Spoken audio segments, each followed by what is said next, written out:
And Tribe Bike community. Welcome to our 143rd episode of the Fireside Chat on the Everyday Athlete Podcast Network. Today, we are going to be joined by Liz Myers, who is the host of the podcast Tribe of Runners and recently set the course record for the Across Florida 200 in 69 hours, 7 minutes, and 51 seconds. Before we bring Liz on, please remember to subscribe, rate, and review the Everyday Athlete Podcast Network, wherever you get your podcasts. We have 8 shows, which means there is something there for everyone.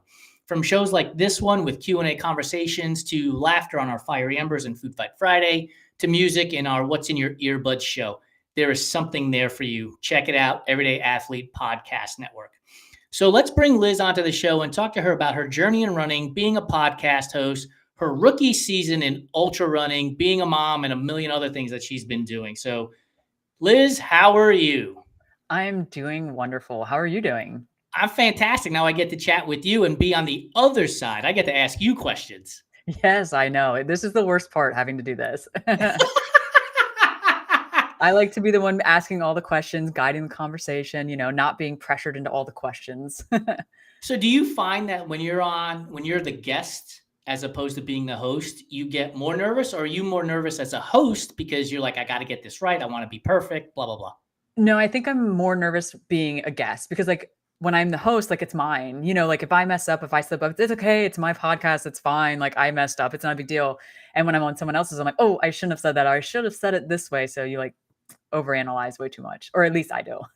All right. So this is just a conversation as if we just finished a run and we're getting brunch and drinking some coffee or tea, whatever it is that you do after a run.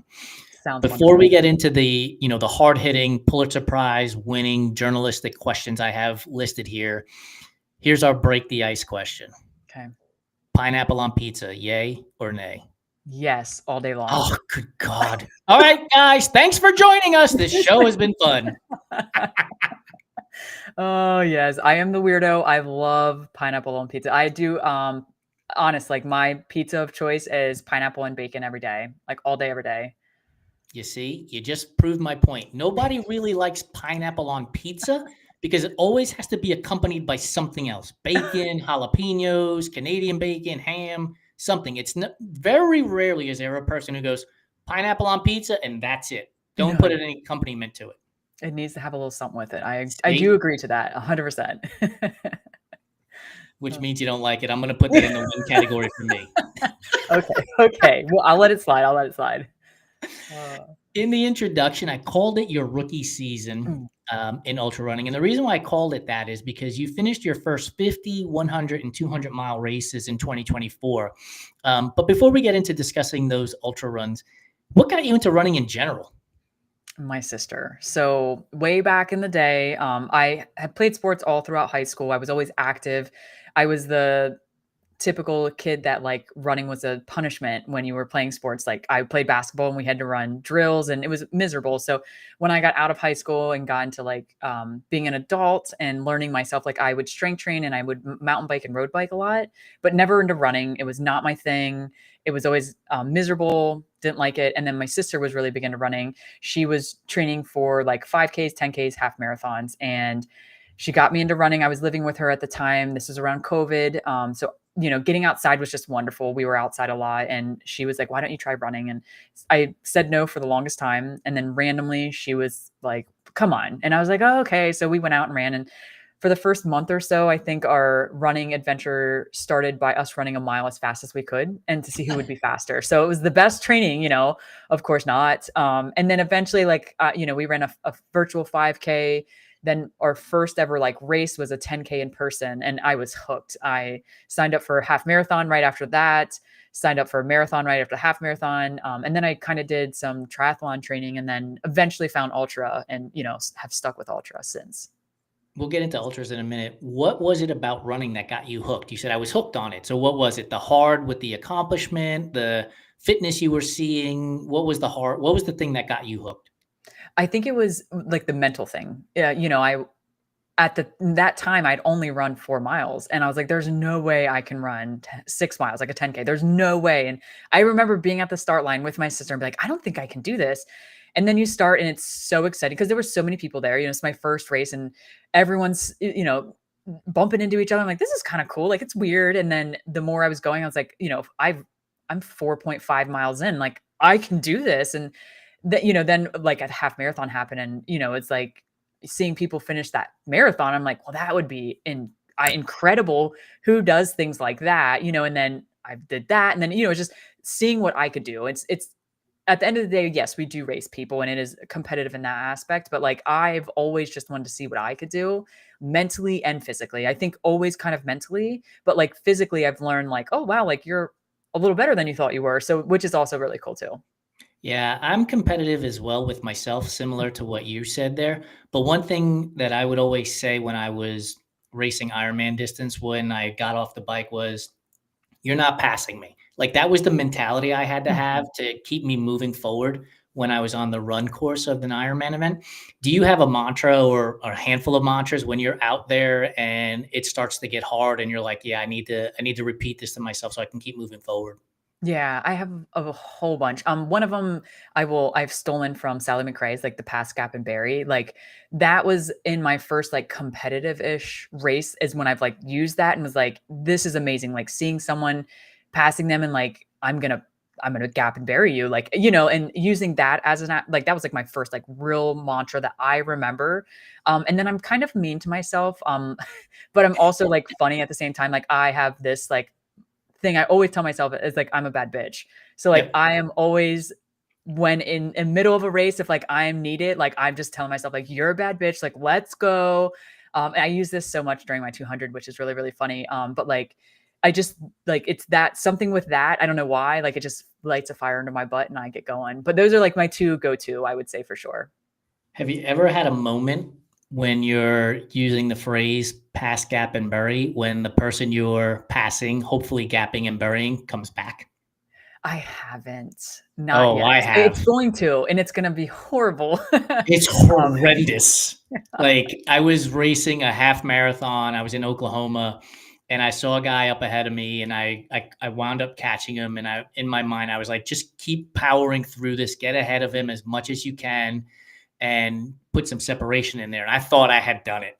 And then, like, 30 seconds, a minute later, he comes passing me, and it is just horrendously devastating.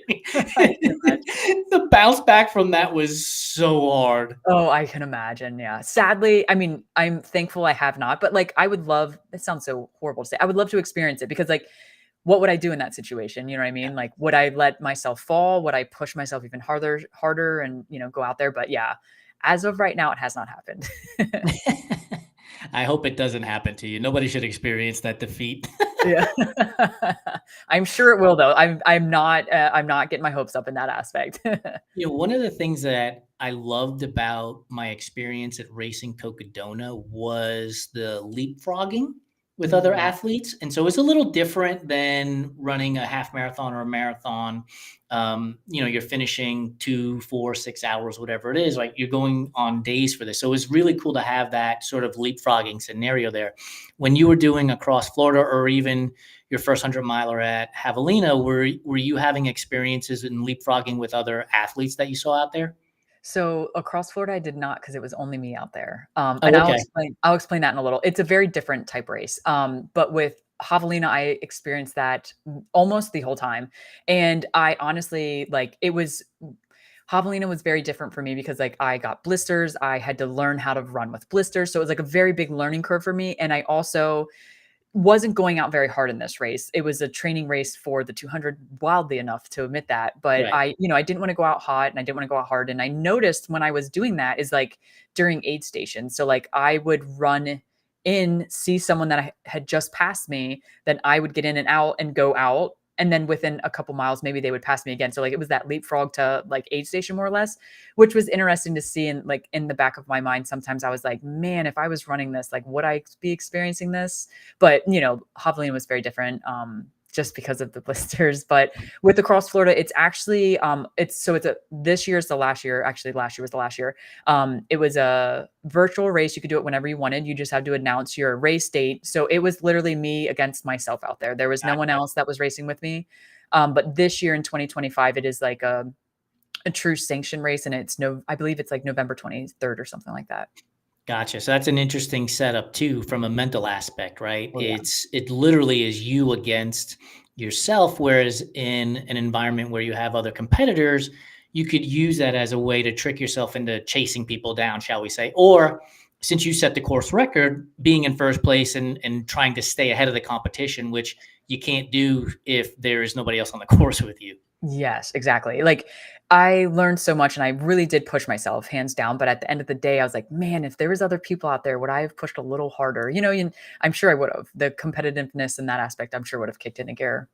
So when you were doing this event across Florida by yourself, did you know where you were in relation to the course record? Was the course record something you had set out to do before you took your first step? Yes. So the original plan, the course record, I believe was 73 hours. And I wanted to like my end all be all goal was sub 70. And then other goal was 75, like somewhere around there. So I had two goals at the end of the day. Truly, no matter what, my first 200, I just want to finish. But in the back of my mind, after looking at my crazy logistics and Excel sheets, I truly thought I could finish sub 70. So, like, if all went well and, nothing really south went down, I figured I could do it. So, having that in mind, I went out there. Everything went really well. I had my ups and my downs. The roller coaster was real. And then around mile, I think 160, like the last 40 miles got really hard for me. And that's when I was like, I don't want to know. Like I was stopped paying attention. I had actually accidentally paused my watch. So like I couldn't see the true data. And I eventually took off my watch because I was just so mad that I didn't have the true data in my watch. And like looking at it kept making me even madder. So I remember like occasionally checking my phone, but like not being truly obsessed with where I was. I was just such a low point at that moment that I just kept trying to move and not focus on where I was, what I was going. And the last, I think it was like 9 or 12 miles is when I was told, if you push it, you're going to do sub 70. And I was like, no, like I'll be maybe 72. Like I'm fine with that. Like 72. And they're like, no, no, no, you still have 70. And I was like, let's go. Like I mind you, I didn't run then. But I was pushing really, really hard. Like I was walking a really fast walk. And then at the end, I just took off and, sprinted it in towards the end like we all do when we want something real bad. So for me, at 100 miles, my mantra is I don't want to see a second sunrise. That's how I Mhm. motivate myself to keep moving. I don't want to be out here to see a second sunrise. I'd like to see the second sunrise knowing that I have finished. So Mhm. as you're getting into this scenario, right? 4 days, is it like, okay, I don't want to see that fifth day?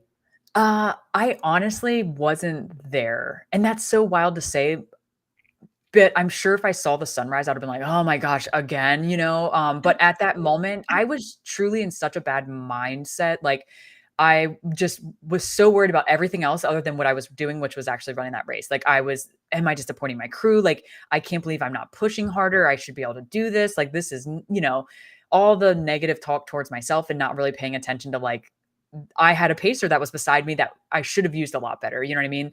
I had the crew that was there, and it's just, oh, it got so in my head and down in the dumps kind of, that I was not paying attention. Like I didn't know what time of day it was. I didn't know I wasn't aware that the sun was about to rise. I knew it was coming, but I wasn't too sure. So like at that point, I think I was so just down in the dumps, like that thing didn't pop up. So we talked about 10Ks and half marathons, and we've now been talking about across Florida and Javelina. But why go after ultras? Like, why not stay in that marathon and possibly shorter to go faster type of event? What drew you to going into the 50K, 50 mile, 100 mile, 200-mile distance? A few things, honestly. I would first say like the trail aspect. I love trail running, and I know there are shorter races in trails now. It's not very common, but the trail, like getting out on the trails, I thought that was awesome. And I've always said like I'm not fast. I don't have a very good time. Like I've never went out and raced a marathon.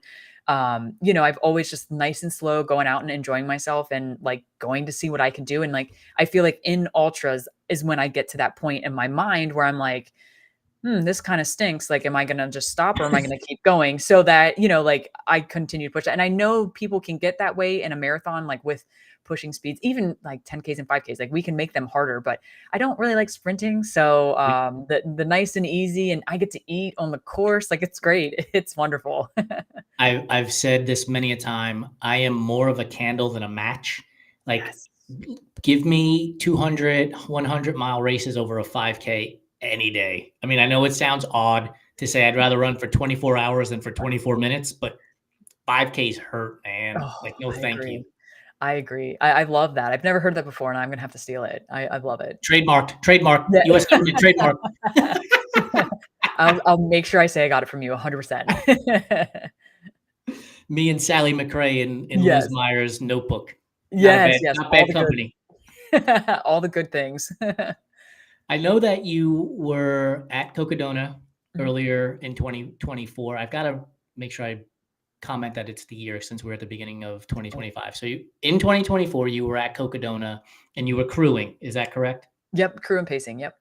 So was being at Cocodona the thing that gave you the idea to run a 200, or had the 200 always been planned and this was a great way to get some insight into what you have to do from not training, but executing, aid stations, that kind of stuff? Yes, so it was already planted.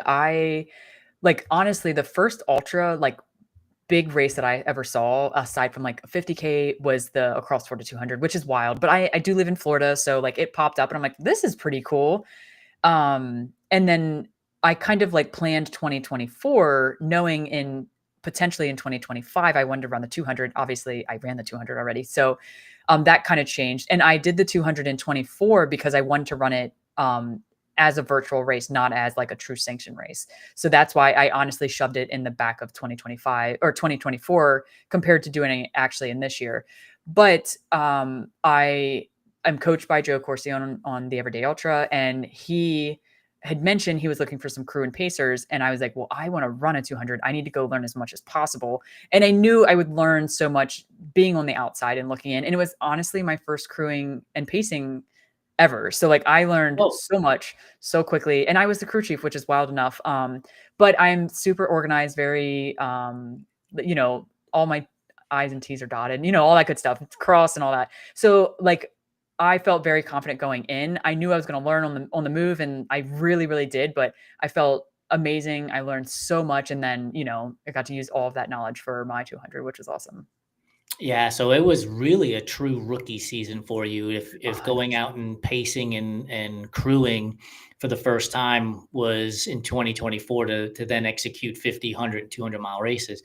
Um, what was that like in terms of the expedited path, right? Some people will tell you 5K, 10K, half marathon, marathon, right? Just the progression and Mhm. take your time doing it and everything else. For you, what was it about this idea that I'm going to run a 50, 100, and a 200 all in the same year? Mhm. So I have to say, truly never planned to do the 200 at the end of the year. I made that decision honestly after Badwater, which I should know when that was. I think it was June or July ish. Yeah. I Yep. crewed out there as well. Before you keep going on, Yeah. is Badwater crewing not one of the best experiences you could possibly ever have? 100%. I learned so much, and, like, it was such a different type of race, like, it was amazing, 100%. I'm going back this year too, I cannot wait. It's amazing, 100%. Yeah, like for me, I've crewed and paced at Badwater myself. I don't have a desire to put my name in to do the race particularly, but if there are people out there that are like, "Hey, if you have experience and you want to come crew and pace me," I would absolutely do it all over again. It was just an amazing experience out there. Yeah, no, it is it's just different, and so many people are like, "Is it really that different?" I'm like, "It is, I don't know how to explain it, but it's great." It was a wonderful time. I learned so much, especially because it's just a whole different type of ball game when it comes to crewing and pacing. Yeah. So back to the expedited experience of going from 50 to 100 to 200 in the same Yep. year.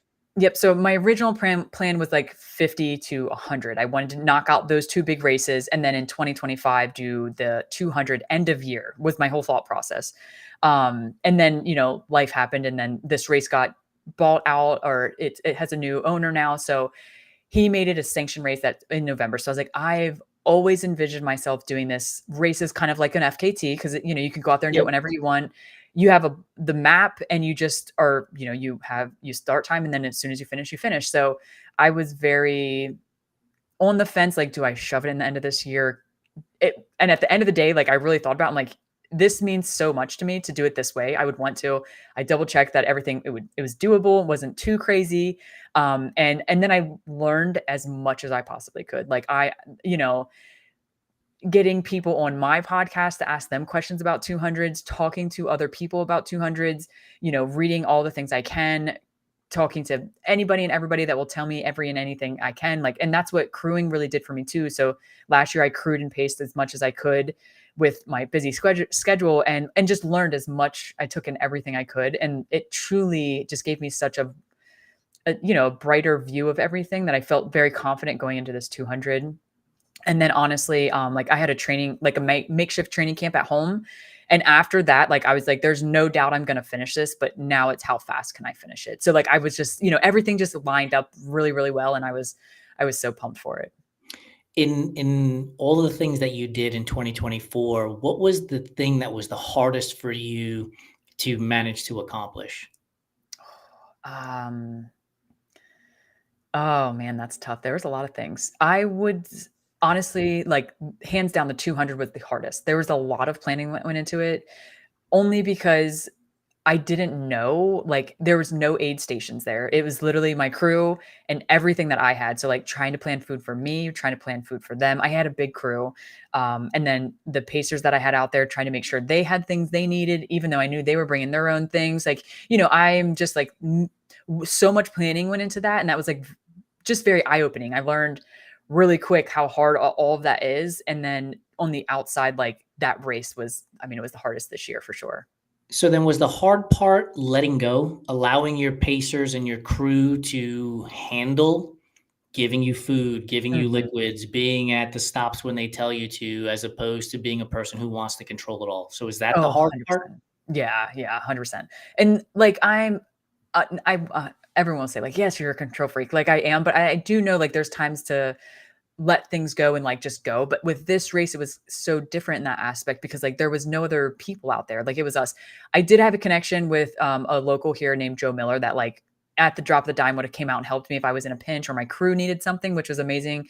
He is an amazing guy, but it's so different because there's no other runners out there. It's just you and you're trying to get to point A to point B as quick as possible. So it was very, very different. And this is a big endeavor, it's a whole bunch of people in one car for a few days and it's a lot on them too. So I was very worried about them thinking I was disappointing them a lot, which was really hard for me, like I always wanted to make everyone proud. And at the end of the day, I know I did, but oof, it was brutal.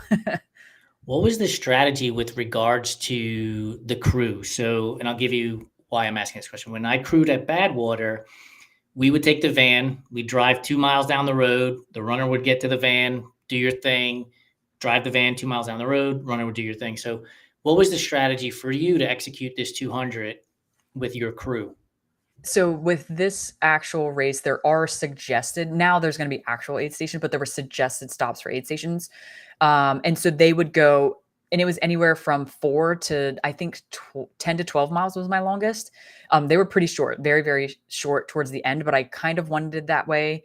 And everyone's like, you should have pushed it a little further. But at the end of the day, that was like my safety blanket of having them every 4-ish miles. But I'd come in, they would take care of me, I would go, and they would go to the next aid and wait. But at one point, I had 2 vehicles, and they also would drive the Pacers vehicles everywhere. So they like went above and beyond. But it was just like at the end of the day, when that morning started, I was like, listen, I'm going to start running. You guys just get to each aid station. I don't want to know not how. I don't know want to know why. Whatever. I was like, I trust that you'll do it, but please don't ever miss an aid station. And then they missed the first aid station. But Oh, no. it was like by like 30 seconds, like I called them, I'm like, I'm here. And they're like, you're going way too fast. I'm like, I'm really not, but so it was kind of my fault. But yeah, after that, they didn't miss an aid station the whole time. So it was great. What was the food that you just could not get enough of while you're, running for 4 days? Well, it was what I ended with, and that was a McDouble and a Coca-Cola. I drank so much Coke, and I don't drink soda ever except for during races. But the double McDouble and a Coca-Cola at every aid station, I would eat one and drink one. It was wild. It was so crazy. It's so awesome. I remember at Cocodona, telling my crew chief that when we got into Prescott, I just wanted an Impossible Whopper. Like I had to have one, and she brought me 2 plus Klondike bars. And so my joke has always been like when people ask, "What would you do for a Klondike bar?" The answer is I'd run 250 fucking miles for one. Hey, I mean, everyone has their weird thing about what they'll do for a Klondike bar. It tasted like heaven. Like there Oh, was nothing better in that moment than that Klondike bar. I'm telling you. that is so funny. I didn't actually eat any ice cream, and now I'm like, maybe I should have. Yeah, I mean, it's interesting, right? Like at a marathon where you're running top speed for as long as you possibly can in comparison to a 50 mile or a 100 miler, especially on trails where there's going to be hiking and walking and involved, like your nutrition consumption is so different, right? Mhm. Like, you're eating potatoes at ultras, you're eating Whoppers or McDoubles or just all kinds of different things. And I have to remind people when they get into the 100, I'm like, think about if you just sat on your couch all day. Mm. You're going to be eating all kinds of foods. Now, add in this exercise, right? This movement that you're going to be doing. You have to eat. Like you have to constantly eat. There's no way around it.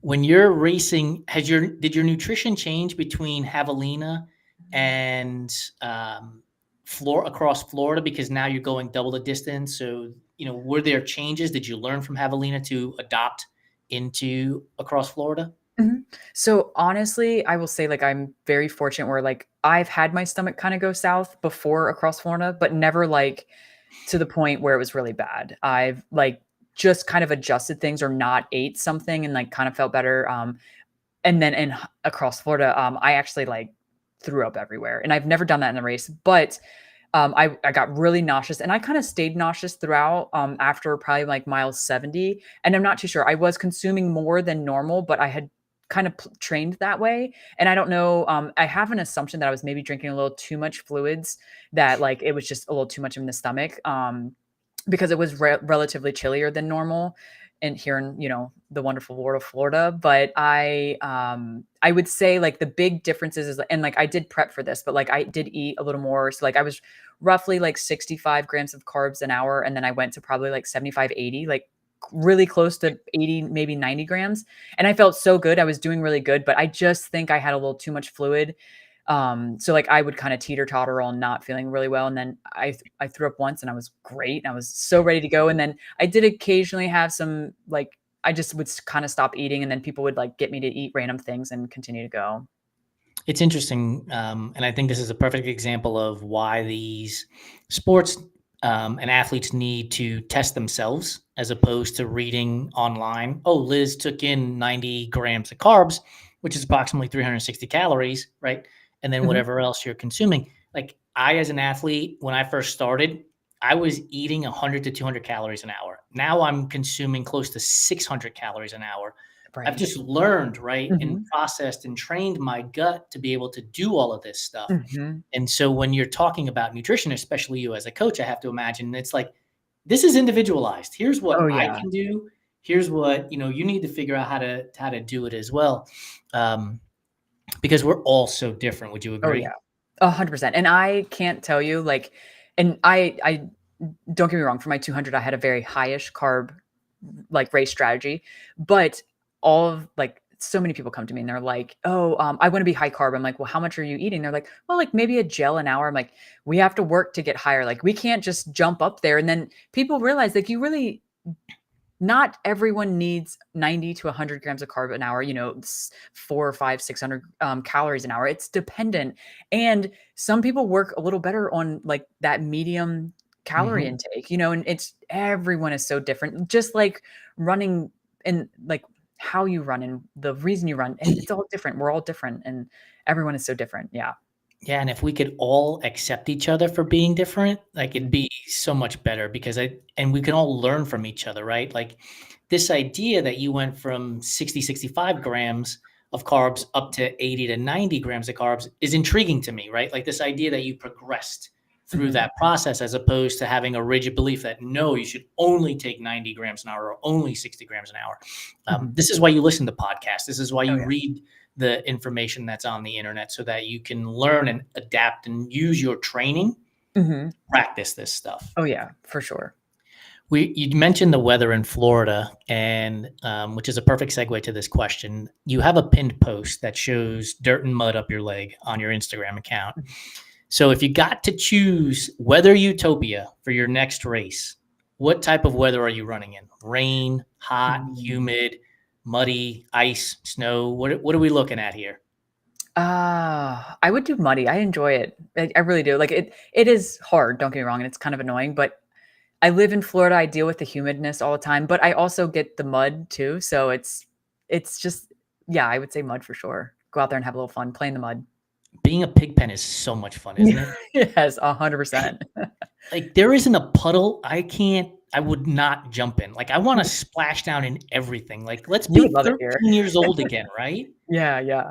Like the world is so hard, it's so difficult. If you said today that the sky is blue, inevitably there's some asshole is going to be like, "No, it's green," or "No, it's yellow," or whatever the, you know, comment is going to be. Mhm. But the opportunity to jump up and down in puddles and in I know. mud and you can't pass it up. Oh, I know, and it's so crazy. I literally just had a conversation with a client of mine this evening, and he's like, "I like kids love playing in the mud and like, why don't we as an adult love go to play in the mud?" I'm like, exactly. Like, go run in the mud, have fun. It's a trail run. That's what they're for. But it's true. And I do enjoy it. It's just nice. It's funny. You go out and have fun and you get to relax because at the end of the day, you can't run hard through the mud. You gotta be careful. So you just go out there and have a good time. Exactly. So you mentioned that you were on a call with a client. So you are a coach, you're a Yes. podcast host, Yeah. you're a runner, you're a Mhm. mom, you have a day job. How in Yep. the hell do you put all this together? I ask myself that all the time. All the time. It's always like another like, I like to write. I love to write. I have a blog, and, like, the end of that last year, like, I really let that go because I just had so much going on, and so this year, I'm like, "Listen, you need to write more, like, you're very passionate about it, write more." So, like, now I'm in the place of, like, how can I juggle everything else? I need to make sure I get this in, but I'm like I've mentioned before, like, I'm very organized. I do time block my life away. It's very important for me, especially, like, being a coach and having coaching calls and, working with the podcast, setting up calls for that, and, I had mentioned to you previously before this, like, I am transitioning to get out of my day job. So, like, I worked for the past 4 years as at a golf course as a assistant superintendent, and I've like slowly kind of get myself out of there. So like now I only work 2 days, 3 days a week there, and I'm hoping to be out of there within like a month or two, and then, take on coaching and like everything else that I kind of have like brewing up, and then just, fully dive into coaching, being a part of like a great team, having the podcast, writing. I am honestly working on a book too. So like I really want to like focus on my book, and there's just so many things that I want to do, and I'm like trying to focus on all for me this year. You know what I mean? Like I loved my job as at the golf course. Like it was a great job and I did love it, but like I wasn't passionate. I was good at it, but not passionate. But I'm so passionate about everything running. And I know it drives my fiance crazy when I talk about this, but like she's like, you just light up when you talk about running. When you talk about people that run, like this is where you need to be. And I'm super, thankful to have her to support me. But it's this year, and we briefly talked about like last year and this year, like I'm just all in. I'm trying to go all in. What do you do to get away from running so that you can, and the reason why I asked that is earlier I was exchanging messages on Razik's Substack, Running Sucks 101. Mhm. And I mentioned how my goal this year is 2 to 3 times a week to read for 20 to 30 minutes. Get away from social media, get away Mhm. from the company. And he asked me if I was facing burnout. And I was like, no, I just want to be able to put stuff away and Mhm. avoid burnout happening. So what do you do to get away from running and coaching and podcast hosting? What are your outside curricular activities? So I do read. I am a nerd. I read all I have like a stack of books behind me. I have a whole bunch of books here. I also write, even though it is geared towards running, like to me, it's a kind of a different outlet in that aspect. I have two puppies. They're just over a year old. So they're very hands-on. They take a lot of my time and energy. And like that is just, like we take them to the dog park, we walk them a lot. They're very high energy. And then like every like Wednesday night is family night. And we've slacked a little here recently, but like I want that to be very important. So like I don't do anything. Like I'm not on my phone, I'm not on social media. We watch a movie and hang out and then like, trying to spend even if it's breakfast or dinners with my family just to like not be on the phone, not do anything like getting specificity or having specificity with certain things outside of running is like what I try to do. But reading, family time, my dogs, writing, I think that's it. That's a lot. That's plenty. Like I'm a big fan of telling people go outside and touch grass. Like just get Yeah. away from it all. Even if it's for 20, 30 minutes, it's just a great recharger. I started writing a Substack at the end of last year. It's once a month, and I put in there like 2 or 3 things, maybe 4 things that moved me during the month, things that Awesome. made me think, and what I love about it is it makes me stay present in what I'm doing, right? Mhm. So I'm talking to you, we're live on this podcast. I cannot be present if I'm thinking about 100 other things that need to get done, right? And the reason why I get to stay even more present is because I'm like, there might be a moment that Liz says something that becomes part of the Substack down the road. Mhm. And I think it's benefited me in my relationships with our advertising and marketing partners, with our guests on our show, because I am here, I am listening to what you are saying, I am focused on the moment I am in, as opposed to thinking about what happened yesterday or what's coming up tomorrow. Mhm. Do you have a working title for your book since you mentioned it? I I can't say it. I can't. It gives it away, so I won't say it. But I do have to go off of what you just said. So you had mentioned like with your Substack. By the way, I need to find you. I've been slacking on Substack so much, so I need to get back on it. But you had mentioned like you're trying to be present. So one thing that I've been doing, and I've been doing it since about July, is I actually have a remarkable. So I write within my remarkable. I do journal a lot and like write out my thoughts, but one thing that I got from Ryan Holiday, who I love, and I love like all of his advice and philosophy and stoic. I love all of it. But he writes like one good thing down a day. So like and you write it for 5 years. So like for 2024, July, I think I started, and then I will go until, 5 years later, but like I write one important thing that like really stuck out to me. So like it could have been the silliest thing, but like today will be being on this podcast because like I'm having such a good time and like I love doing this stuff. You know what I mean? So like that'll be like my one thing that like I want to write down. So next year when I say like, oh my God, yeah, I remember that conversation I had with Jason on this podcast. Like it was so amazing. And it's just like the little things like that. And that has really made me be present within like the last 7 months. So I love that you're doing that too. That's so cool. Don't just get a highlighter out and highlight the day and the conversation too, so that when you go back 5 years from now, you'll be like, oh yeah, there it is. I remember this. I remember it.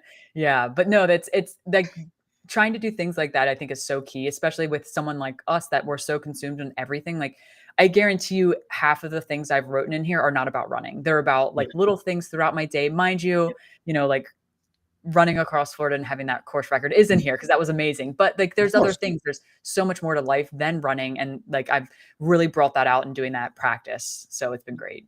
Yeah, in my Substack, I've written about, this is going from memory, I've written about having watched the documentary, The Evolution of the Black Quarterback, and the impact it had on me from a civil rights movement. I've written about The Starting Five, which is Mhm. a Netflix docuseries also, where they follow 5 NBA players and behind the scenes. And um, I wrote about the book I bought, Unfuck Your Brain, and the impact that's had on me from a mental Mhm. health standpoint. The 2024 New York Mets and my connection. My mother passed away in 2024, and so the Mets were my favorite team, and she would watch it to me, and so there was the connection there. And none Mhm. of it has to do with running, right? Every now Yeah. and again, I think there's a mention of run, try, bike in there, but it's really outside of running.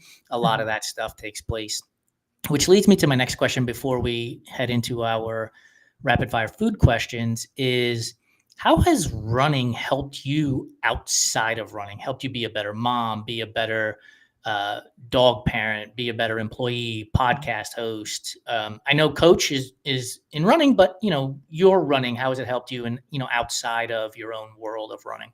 Yeah, and this I feel like it's such a fully loaded question because like it's truly changed my life and not only for like I'm a better person because I run more or like I get that steam off, but like I get to sit and really talk to myself and like have conversations that I probably wouldn't have in a normal day because I'd be so consumed by everything else going on in the world that like, you don't get that time to like go out and run and think. And like I've learned to think things out and like go for a run sometimes when, something's going on and just think about things and like learning to just have this like thing that means so much to me and that I care about and like I protect that because it's something that is very important to me and I want it to be a part of my life forever, not just for now. So like keeping everything in line. So I'm personally taking care of myself physically, what I eat, what I drink. Like I've officially been 1 year sober and I did that because I just wanted to not have to wake up and not feel good the next morning. So little things like that, like the smallest things, like it's just made me a really, really good person on so many aspects. Yeah, I have been sober. I have not had an ounce of alcohol in 12 or 13 years. Like I can't That's even remember. incredible. It's been so long. That's so Um, awesome. yeah, and it was abused. I abused alcohol. There's no doubt about it. And I remember thinking to myself, like, at the time I was racing Ironman, Mhm, like the idea of getting on a bike for 3, 4, 5, 6 hours hungover mhm, was awful. Like it was just awful. And I was like, what if you actually trained and you didn't have a hangover? Like, what would mhm, that feel like? And I quit cold turkey. And I stopped drinking right then and there. And it did change my life. Like you see things clearer, life mhm, becomes a little bit brighter. Um, and honestly, the health benefits are tremendous, right? And so I'm mhm. in agreement with you on that. And so congratulations to you on your 1 year soberversary as well. Thank you. Last question. Let's talk hair. I Oh. don't have any, and you have some of the coolest hair in the biz. Oh, I knew this was coming. What's the secret?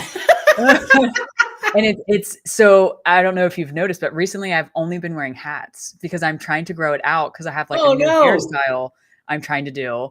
So the hair is a hot mess. But I have so much hair. It's super thick. Obviously, it's shaved. It used to be like just the bun up top. And I would always have it in like a big bun, a little bun. I'd get it cut different times. But I'm currently, I guess you could say, growing out like a full mohawk.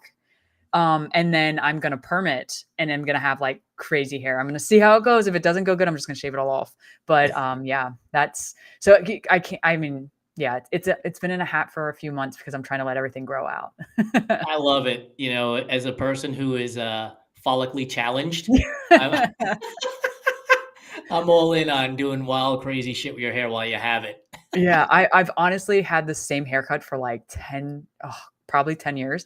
So I was like, I just think I should change it up. And yeah, so the about the middle, like November, October, November of last year, I was like, I'm just gonna let's start growing it out. And so that's what I've been doing. I've had the same haircut for the same number of years too. Oh, I know. Sadly, yours has to stay the same. Maybe I might get a millimeter length on it, but otherwise, no, it's coming off. What's interesting, right? So growing up, I grew up in the Beverly Hills 90210 era, Brandon and Dylan with their hair, and I had all the gel and all the hairspray and everything else, like all of that stuff. And as I got older and I started balding, I was like, like fighting against it. And then one day I was like, ah, fuck it. And I shaved it off. And it felt so liberating. I was Oh, I like, can this is so great. I don't have to worry about shit anymore, right? And then your wallet gets a little fatter because you're not spending money on product anymore either. Oh, yeah. It's amazing to be able to just take the razor and cut it all off. It's such a good feeling. I can imagine. I felt the same way when I used to have long hair and then I went to short hair. So, like, as a female, I had very long hair and like taking all that hair off and having like the haircut that I felt like made me feel more comfortable as a person was great. It was so liberating. So like I can only imagine. All right. So before we jump into the rapid fire food questions, where can people find you if they want to follow your journey in ultra running? If they're looking for a coach and they want to hire you, where can they find you? The easiest thing I would say would be Instagram. I'm super active on Instagram. It's Liz Myers. And you can shoot me a DM. I will talk to you. And then obviously I have my podcast of the Tribe of Runners, and I have an email, the tribe of runners at Gmail. You can always reach out to me there as well if email is a little easier for you. And I would love to chat. Even if you just want to tell me about something crazy going on about your running, I would love to hear it. I'm always looking for interesting people to have on my podcast. So never hesitate to reach out. There you go. It's at ITSLIZMYERS at Yes. It's Liz Myers. All right. You ready for rapid fire food questions? Yes. I'm going to see how quick I can be. These are really complicated. Oh, I'm sure. We've already handled pineapple on pizza. Yes. So, Oreos.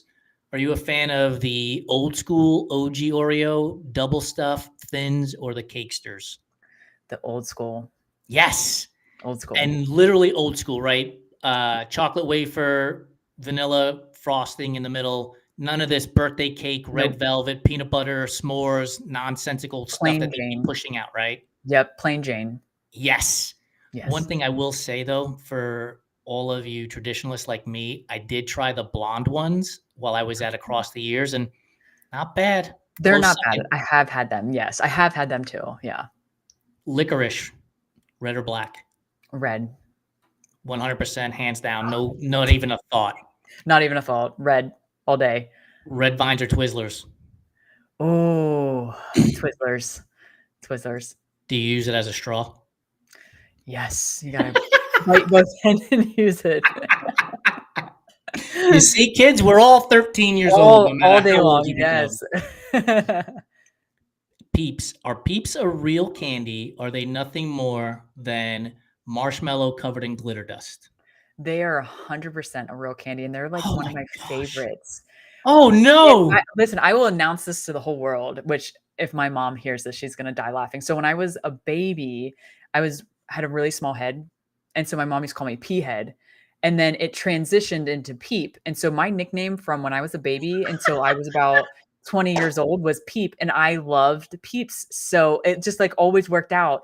But I will tell you, you have to open the Peeps and let them get hard. This is nonsense. We've been told this so many times. And my response is this. So you want me to take something bad, make it worse, and somehow it's going to be better? It will be, I promise. Have you tried it? Yeah, it was terrible. I had one shipped to me from Boston, and that's how it got stale, was in that traveling from one coast to the other, and it was terrible. I'm telling you, you're missing out. You just don't have that like finesse for it. I don't know. My taste buds are all screwed up because I don't enjoy stale Peeps. 100%, yes. So do you get sad after Easter when they all go away? No, like it's just a nice little like, oh, Peeps are coming. Like they go away and they come. It's fine. I'm really not like a sweets eater. I'm not gonna lie, but I do have quite a few Peeps every year around Easter. Candy corn. Is candy corn a real candy, or is it just earwax covered in sugar? It is 100% a real candy. It's my favorite too. I am not doing too well. No, I love candy corn. It was a staple during my 100 and my 200. I trained with it a whole bunch. I ate so much candy corn. What all the good stuff that's out there. Candy corn. Yep. Yeah, it was. I don't know if you've seen it. I'll have to share it with you. The YouTube short we have when we asked Corey Waltering the question about Peeps. Okay. And he answered it. He loves Peeps. He said they're his second favorite candy. And I asked him, so then what's your first favorite candy if Peeps come in second? And he said candy corn. I almost fell out of my chair. That is hilarious. Yeah, you will have to send me that. That's too funny. No, I think Peeps would have to be a first for me, and then candy corn for sure. You and Corey Waltering can get together, put a bunch of that shit in the middle of the table, and you guys will not have to fight over it because you like one and he likes the other. Yeah, and we could share. Like, I'll give him a Peep every once in a while if he gives me some candy corn. It's fine. Back to the old bartering days. Yes, I'll give you 1 Peep for 4 candy corn. Yes, 100%. Creamy or crunchy peanut butter? Ooh, crunchy. All right. How do you make a peanut butter and jelly sandwich? And before you answer, okay, here are the examples. Do you take one slice of bread and put the crunchy peanut butter on it and then put the jelly on top and then bring the other slice over? Mhm. Or do you put the crunchy peanut butter on one slice of bread, the jelly on the other, and then smash them together? Peanut butter on one side, jelly on the other, smash them together. And then how do you eat it? Are you just, I'm biting it as a whole sandwich? Do you cut it into 2 rectangles? Do you cut it into 2 triangles? Do you cut it into 4 triangles or 4 squares? I just eat it as one giant sandwich and like 3 bites and it's probably gone. I eat mine as 4 triangles. That's how my mother used to cut it for me. Mhm. And nowadays, I eat it with my pinky up because I'm fancy eating little peanut butter and jelly Look tapas. at Pinky you. up. Yeah. If I had to cut it, it would probably be in a like to On the make 2 diagonal. triangles. Yeah, in a diagonal to make 2 triangles, yeah. So when you're eating this thing whole, are Mhm. you going into the middle or are you going to the corner and eating it across and then across and then across? I start from the side and, like, hit the crust because the crust is the worst. So, like, I'll take the bite of the crust from the side, then other side, and then, like, to where I have a little bit of crust in my hand, and then, like, a big piece, and then I finish that little piece of crust, and I have the rest of the thing to eat, and it's gone. Very meticulous. You gotta save the best for I last. love it. We ask this question all the time, and B short run ultra told me that she cuts it into 2 rectangles. Her name is Shannon. Cuts it into 2 rectangles and then turns it and eats it like corn on the cob Oh, because she doesn't like the crust and she doesn't want to get her hands dirty from the jelly and stuff sticky. that is hilarious. I, No, I eat the crust. It's not my favorite, but, I do eat the crust, yeah. are you so go back to the Oreos for a second. Are you a dunker into the milk? Like, how do you eat your Oreos then? Usually just eat the Oreos. I rarely drink milk. And it's nothing against milk. It's just, we rarely have it at the house. And if we do, I'm like, oh, it's probably expired. So I just eat the regular, like just a few Oreos and eat them up. So are you a multiple bite of a single Oreo or do Mm, you eat the whole Oreo? whole Oreo. Yep. Yes. I don't think I ever take a bite of an Oreo. I just put the Oreo in my No. mouth. Yeah. Yeah, you throw it in there like aspirin. Pop, Yeah. let's Yeah. go. Yep. Exactly. When you open the package, do you Mhm. take out of the middle or are you going into the corners and eating on the edges before you get to the middle of the package? What are you going to first? It depends. If I've gotten the container first, which rarely happens. So usually I open the container, it's already been opened. And so like I just eat off of the where but if I was to do it, I would do the center first and then the left side, then the right side. I don't know why. It'd just be weird. But usually like I open it and there's some missing out of the center, there's some missing on the left side, some missing on the right side. So it's all over the place. Since you're so meticulous, how do you know what the left or the right is? So like when you is We- it because the peel apart is on the left and then you know what? Like how do you know? yeah. So like when you peel it up and you're looking at it, the flap is in behind, so the left side and the right side. I'm dying. This is 100%. It's fantastic. that's how you when you look at it. Because if you had it the other way, it wouldn't make sense because the flap would be laying towards you. So you'd have to like hunch over the flap, and that doesn't make any sense. I don't know what the podcast awards are, but we've already won it for 2025. Yes. Oh, how OCD are you when it comes to how you like visualize things in your head? I could talk to people all day, every day about how they eat food. I don't Oh, know what it is about my brain, but I am enamored with it. Like I oh, that's love hilarious. this idea of how people eat food. Like I remember the Seinfeld episode where Costanza cuts the Snickers bar with a fork and knife, Oh, yes, right? yes, yes, Like it's yes. not something I would ever do, but you know, No. if you do it, why? Like Yeah. what is it? Like you don't want to get chocolate on your fingers? Like what is it? I want to know. Oh, yeah, that's hilarious. Oh. Is red velvet cake a real flavor or is it just chocolate cake dressed up to go to the prom? Ah, I love me some red velvet. It is 100% a red cake or a real cake, 100%. But I love your thought process. Is that's great, 100%. It's so funny. I think it just depends on where you get it. So if you go to like a Publix, that is just chocolate cake dressed up to go to the prom. If you Yes. go to a bakery and they're Yes. using alkalized cocoa and all the other stuff, then yeah, that's going to be a much different flavor and a much different Yes. experience. No, I can 100% agree that you have to have a really good, like truly from a bakery, somewhere where they've actually taken the time to make Yeah. it. So you mentioned how much you love red velvet cake. Is it the number one cake on the list of cakes for Liz Myers? No, I don't know what would be though. Carrot Oh, cake is the answer. carrot cake. Oh, I do like carrot cake. So you're gonna like laugh. I hate cake. So for my birthday, I get a cookie cake. So like the flat cookies. Do you know Yeah? what I'm talking about? Because I do not like. No. I don't like. Oh, you don't know what a cookie cake is? No. Is it So just a it's not giant really a cookie? cake. Yes, exactly. It's just Okay, a yeah, then giant I know what cookie. it Yeah. is. Yeah. I don't get birthday cakes like I get a birthday cookie because I just don't Gotcha. really like cake. But if I do, I mean, red velvet is probably really close up there. I do like carrot cake as well.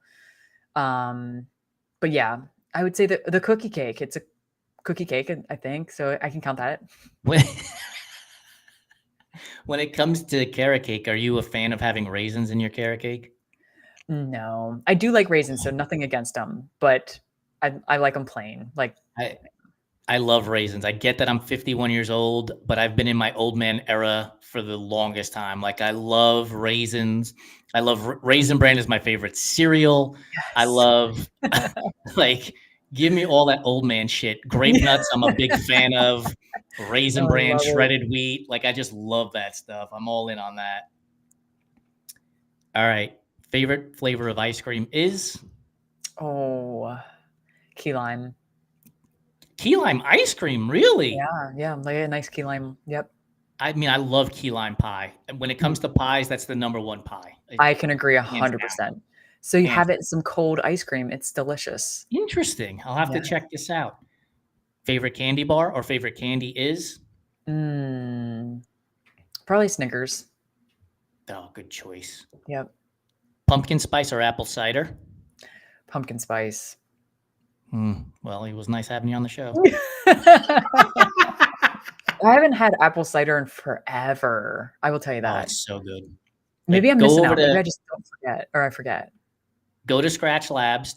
I think it's scratchlabs.com and order yourself some apple cider hydration mix. It's so good. Ooh. Oh, I'll have to try it. Yeah. Chocolate chip cookie or oatmeal raisin cookie? Can I have both and smash them together and eat them as one? I like Yes, and both then of you them, put honestly. yes, and then you put the stuff in the middle like a Little Debbie's oatmeal cream pie. They're all in. Yes. 100% all day long. Oh, yes. I genuinely like both of them. I don't know if I could pick one. Yeah, I've like I told you, I'm an old man, so give me the oatmeal raisin cookie all day, every day. Sign me Yes, up. yes. Tuna, egg, or potato salad? Mm, potato salad. So when you have potato salad, are you putting in like little texture with some carrots and celery chopped in there, or just Oh, yeah. straight potato with mayonnaise? Yep. I want some texture in there. I want some different tastes. Oh, yeah, for sure.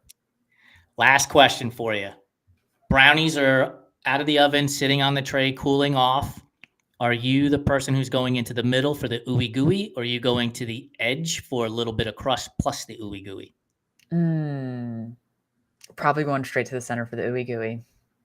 Yeah, you and I are not compatible with any of this stuff, which No, we means we can are. have a meal together. 100%. As I was gonna say, that means you have your side, I have my side, and we're good to go. There's no fighting at our dinner or That's our right. yeah, Are you a 100%. coffee drinker, by the way? I am. I drink it like Okay. it's going out of style. Yeah, same here. Love it. Good. So we could have So all of the coffee and then all the snacks together. the next time you make brownies and you decide to have coffee, here's my suggestion to you. Okay. Put a piece of the brownie in the middle of your coffee mug and Mhm. then top it with coffee flavored ice cream. And as the coffee melts, you end up with like an iced mocha. It is so damn good. It Oh, cannot be beat. that sounds Champion dessert. delicious. Champion Yes. dessert. I'm gonna have to do that this tomorrow. Maybe I could do it tomorrow. Oh, it sounds Yes. good. Heck Report yeah. back. I Tag us in the will. pictures. I will. Liz, Awesome. it's been a blast. Thank you so much for joining us. For those of you who are just tuning into the live show, do not worry. It will be on the runtrimag.com website. It'll be on the Run Try Mag YouTube channel, as well as on Apple and Spotify podcasts before you know it. And we'll be sharing it all across the social media channels. And with that, the Fireside Chat 143rd episode is complete, and we are out.